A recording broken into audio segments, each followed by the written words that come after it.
হরে কৃষ্ণ। আজকে দামোদর মাসের 28তম দিন।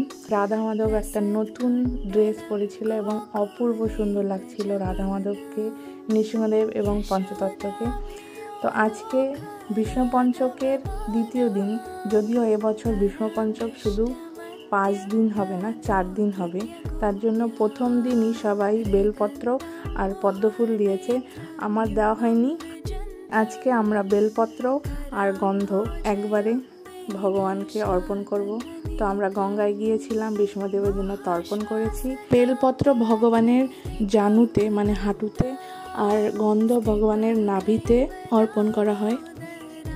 আমরা সবাই দামোদরকে গন্ধ আর বেলপত্র অর্পণ করে দামোদরকে দীপ দেখিয়েছি। তার কিছুদিনই আছে দামোদর মাসে, সবাই ভগবানকে দীপদান করুন। হরে কৃষ্ণ, সবাই ভালো থাকবেন।